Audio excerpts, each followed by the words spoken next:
E aí, meu povo, beleza? Bom dia!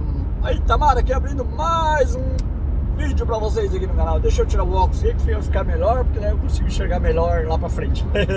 Esse óculos aqui é só pra perto. Óculos de velho é assim, gente. Óculos da Dollarama, 1,25. $1,25. Que tu compra óculos na Dollarama. No mercado normal, tu compra óculos. Beleza, quem tá chegando agora já manda o dedinho no like aí, que não dói, né? Não dói, não machuca. E compartilha o vídeo aí. O assunto do vídeo aí, hein?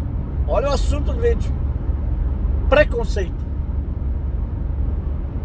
O Canadá é um país preconceituoso? As pessoas no Canadá são preconceituosas? O que vocês acham? Deixa o comentário aí. O assunto é polêmico, o assunto é complicado. Muita gente vai dizer que não, outra gente vai dizer que sim. Eu vou dar o meu ponto de vista da minha pessoa, de quem passou por situações. Então, eu vou falar sobre mim, não vou falar sobre os outros são os outros. Cada um vê uma situação de uma forma, né? Cada um vê uma situação de uma forma, mas eu vou falar de mim. Vou falar do que eu acho, tá? E do que eu penso, e do que eu vejo. Então, eu vejo no Canadá, como em qualquer outro lugar do mundo, como eu vejo no Brasil também, preconceito sim com imigrantes. Todo mundo pratica preconceito contra pessoas de um outro país, sem perceber. Sem perceber. As pessoas são preconceituosas e elas não percebem isso. Elas têm atitudes preconceituosas que são naturais, são defensivas, que elas não notam que fazem isso, tá? Vou citar exemplos e aí vocês vão poder analisar. Na semana passada teve uma amiga nossa que foi fazer a prova no Drive Test de Ottawa, no principal Drive Test de Ottawa, e ela sofreu no osso o preconceito de ser imigrante, de não falar tão bem a língua. E ela fala inglês, tá? Ela fala inglês. Ela não é avançada, mas ela fala inglês. A pessoa que estava avaliando ela na prova, aos gritos, aos berros, e em certo momento chegou a falar: olha, aqui não é o teu lugar, volta pro teu país. A pessoa fez todo o possível para que ela reprovasse na prova. Ela falou tudo que ela deveria fazer na prova antes da prova. Ela procura manter um lixinho pendurado, como no Brasil todo mundo mantém um lixinho pendurado na alavanca de mudança. O avaliador pegou aquele saquinho de lixo e jogou nela. Jogou nela. Que não é o lugar disso aqui. E berrava com ela. Berrava, era gritos. Ela desceu do carro. A pessoa falou: felicitações. Ou seja, ela passou na prova. Apesar de tudo isso, ela passou na prova. E aí foi o que deixou ele mais irritado ainda. E ela estava fazendo teste no carro da minha esposa, tá? Ela quase arrebentou a porta do carro. O cara quase arrebentou a porta do carro quando desceu. Bateu a porta com uma violência horrível. Então, ela desceu do carro apavorada, tremendo. Foi até o encontro da minha esposa, aos prantos. E aí, eu teria ligado para a polícia na hora, teria falado com o supervisor, teria dado jeito. Elas ficaram sem atitudes. Tentaram achar o cara ali, tá? Mas aí ficaram nervosas, tá? E vieram embora. Eu e Tamar teria ligado para a polícia e teria feito a UE, tá? Mas eu trabalhei numa empresa, a primeira empresa que eu trabalhei, quem me conhece vai saber qual é a empresa, e eu sim entrei em pânico. Eu passei 6 meses em pânico, porque eu precisava do trabalho, eu não podia ir embora, eu precisava estar ali, e o proprietário da empresa agia da mesma forma. Fazia perguntas tipo: Mas se tu me diz que é machinista, tu tem que saber fazer. De operações básicas, de medir com micrômetro, que eu, como professor do Senai, ensinava as pessoas a medir, meus alunos, a medir com micrômetro 2 catraqueadas, por isso já existe uma catraca, porque é uma medida de precisão, ela não é de pressão, é de precisão, não pressão. E a pessoa um dia veio lá, não, porque tu tem que medir assim, e pegou no tambor, quem conhece de mecânica sabe o que eu tô falando, pegou no tambor principal e arrochou. Eu disse, meu Deus do céu, já era a precisão do instrumento, né? Porque é uma rosca de 0,5, é uma rosca bem frágilzinha. E assim era, e mais outras coisas, de como a última coisa foi ir escutar atrás da porta do banheiro para ver se eu tava atendendo o telefone, de cuidar quanto tempo eu ficava no banheiro, sabe? Esse tipo de coisa. E mais coisa, e muito mais coisa. Eu passei 6 meses de um inferno. Por isso que eu saí, tá? Hoje eu posso falar. Por isso que eu saí. A última foi ouvir atrás da porta. Mas deixa eu falar uma coisa pra vocês. Então, às vezes o pessoal fica assim, mas por que tu te mete? Por que quando nas entrevistas o pessoal fala assim, deixa a família no Brasil e vem só tu. Faz isso. Isso são atitudes preconceituosas, tá? Por quê? Eles não sabem o que é ficar 9.000 quilômetros longe da família. Se acontece qualquer problema com a tua família, qualquer problema, esquece, tu não vai conseguir assistir a tua família, os filhos, a esposa. Se alguém passar mal, se alguém vier a óbito, tu não vai nem participar do enterro e tu vai embora.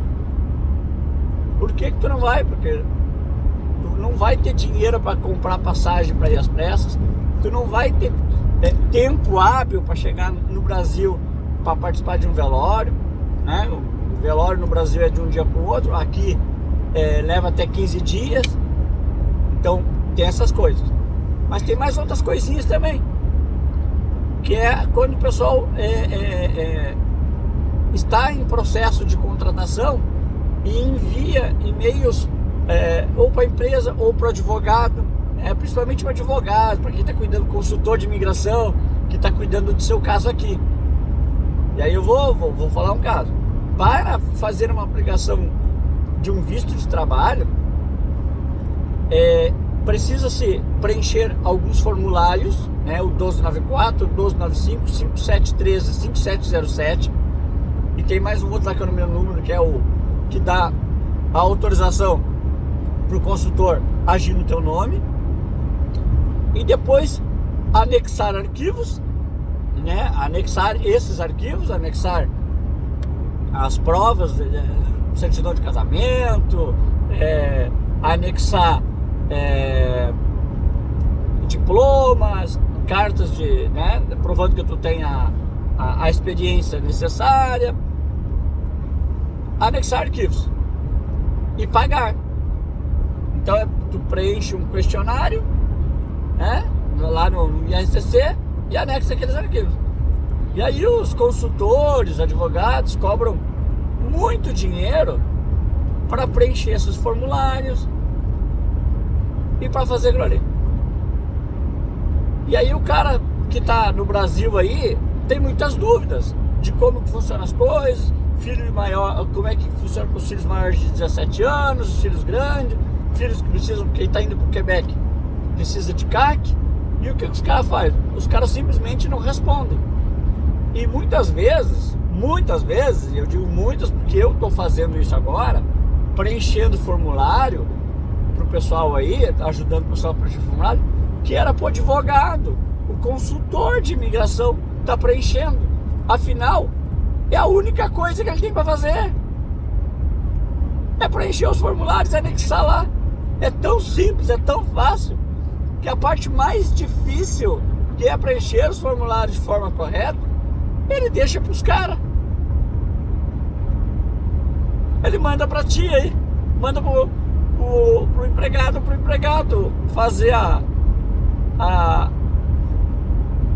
o preenchimento. Vê se tá certo isso. Claro que não tá certo. Aí cobra lá $1.000, $2.000, $3.000 por coisas que deveria ele fazer, ele manda pro cliente fazer. Aí ia ganhar dinheiro fácil, né? Então, o que acontece? Deixa eu falar pra vocês o que aconteceu também com o outro ali. Que foi justamente sobre essa questão desse preconceito. Então, o que acontece? Quando os advogados não respondem e-mail, né? Não respondem da forma correta, não respondem as perguntas de vocês e tudo mais, são atitudes que eu Itamar, eu considero de preconceito. Porque assim, parece que estão fazendo um favor para ti, te contratar, te sair daí. É complicado, gente. É bem complicado quando as empresas falam esse tipo de coisa, que não, que tu tem que deixar a família para trás, porque não sei o que, porque tu não vai focar no teu trabalho. Ela tá dizendo que tu é um pobre coitado que não sabe que a família tem que ficar para trás, que tô te fazendo um favor e tu vai ser uma máquina aqui e que a tua família não vale nada. Eles sabem que estão fazendo isso? Na maior parte das vezes não sabem, tá? Não sabem. Aconteceu agora esses dias atrás também. Eu vi um negócio que aconteceu no Big Brother Brasil aí, vou falar até de Big Brother aqui, que foi aí da mexicana lá que acabou sendo expulsa do... ela não, acabou 2 sendo expulsos, né? Foi o Sapato da Guimê, ela foi expulso porque foi um preconceito deles. Infelizmente, gente, foi um preconceito. Foi uma atitude, pra mim, ao meu ver, foi uma atitude preconceituosa. Que botaram uma mulher bonita de um outro país, que estava querendo ser gentil com todo mundo, ser agradável com todo mundo, e eles acharam que porque ela não falava direito a língua, tá? Eles poderiam ultrapassar os limites. E aí ultrapassaram os limites e foram os 2 expulsos, né? Foi por querer. Um foi, né? O outro não sabia que estava passando os limites.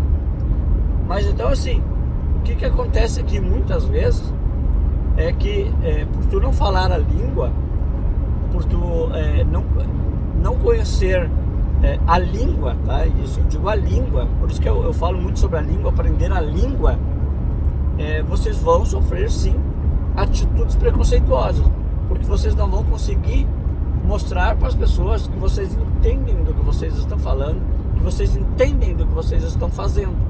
E aí as pessoas não vão conseguir se comunicar com vocês e vocês vão pagar o preço. E vocês vão pagar o preço, porque eu digo que vocês vão. Porque as pessoas, tu vai lá no médico. Minha esposa sofreu preconceito no médico, tá? Porque não falava a língua. Foi o meu filho com ela no médico. Chegou no médico, a médica não quis atender ela, porque não havia um intérprete. Não vou atender ela. Não tem intérprete, eu não estou entendendo, que não sei o quê. E falando francês. E a minha esposa estava entendendo o que ela estava falando. E ela, não, mas tem meu filho aqui que fala francês, está aqui, não é grave. Não vou fazer. Que não sei o que, não sei o que. E não atendeu ela. E as enfermeiras que estavam junto ficaram assustadas. Ficaram extremamente assustadas da atitude, da forma que a médica agiu. Porque não precisava aquilo. Não precisava, sabe? Ela poderia ter atendido, era um exame que a minha esposa tinha que fazer, poderia ter feito, e ela não o fez, porque ela achou, ela já pré-julgou, né? Então, preconceito, de que a Graziela não entenderia o que era para fazer, informações importantes. Então, gente, tem preconceito aqui sim, como tem em qualquer outra parte do mundo. E vocês vão sofrer preconceito sim. Muitas vezes vocês não vão notar, porque vocês vão estar abertos vão estar em um período de humildade, porque quando a gente vem para cá, a gente se veste de um manto de humildade, e esse manto de humildade deixa com que as pessoas corrijam a gente, porque tu está disposto a aprender as coisas. O problema é que tem coisas que tu já sabe fazer, que tu já sabe como funciona, e as pessoas vão achar que tu não sabe, e aí elas vão elas vão acabar passando dos limites, e vocês nem vão notar. Vocês não vão notar, porque vocês vão estar num modo de humildade que isso não vai deixar com que vocês percebam o que está acontecendo. O problema é que isso acontece no início, e isso vai ficando e ele vai acumulando. E o conceito que a pessoa vai ter de vocês é de que vocês não sabem fazer as coisas. Porque como vocês não sabiam falar, né? Falar, se expressar, não souberam se impor quando precisou, a pessoa acha que vocês não sabem. Então muitas vezes ela não vai perder mais o tempo dela em explicar para vocês alguma outra coisa, ou conversar contigo, porque ela acha que tu não sabe, porque tu não consegue se expressar. E aí eu digo o quão é importante aprender a língua para que não se sofra preconceito aqui. A gente não sofre preconceito no Brasil, né? Ou a gente consegue identificar preconceitos assim nos seus pouquinhas coisas, porque a gente sabe falar a língua, o português. Então quando alguém pratica um preconceito homofóbico, xenofóbico, racista, a gente consegue identificar nas palavras. Opa, a pessoa está sendo preconceituosa. Mas quando tu vem pra cá, tu não consegue identificar. E aí é que tá o perigo, porque aí tu vai sofrer preconceito sem perceber, e a pessoa vai estar sendo preconceituosa contigo sem perceber. Então cuidado e aprendam a língua. Eu espero que esse vídeo possa ajudar vocês a vocês entenderem o quanto é importante o aprender a língua. É muito importante, tá? É muito importante. Vocês vão sofrer preconceito quando liga no banco, como aconteceu agora, sábado. Eu liguei no banco, né? Eu tinha que bloquear meu cartão de crédito, foi feita uma compra indevida no meu cartão de crédito, que acontece muito disso, tá, gente? Então por isso que eu digo. Aí eu liguei com um amigo meu que falava inglês melhor que eu, porque o assunto era delicado. Não. E aí a pessoa tinha um inglês horrível, um indiano com inglês horrível, eu não estava conseguindo entender o que ele estava falando direito, tá? E ele não estava entendendo. Aí ele perguntando para mim qual que era a minha última operação. A última operação foi aquela compra indevida. E assim foi, e nós ficamos se debatendo ali. E ele falando, e eu disse, não, acabou. Que ele disse, não posso falar contigo porque tu não está me entendendo. Bem assim, e me desligou. Eu fui resolver um outro problema de um outro telefone na loja de celular, tá? E a pessoa falava francês, e a pessoa simplesmente falava rápido, até que eu tive que un minute s'il vous plaît, écoute-moi. Tive que mandar a pessoa, calma, tu falou, agora eu falo, depois tu fala. Aí ele, opa, mas eu tive que alterar a voz com ele. Então, cuidado, muito cuidado, e aprendam a língua, tá bom, gente? Eu espero que esse vídeo ajude vocês. Um grande abraço e um grande dia para vocês.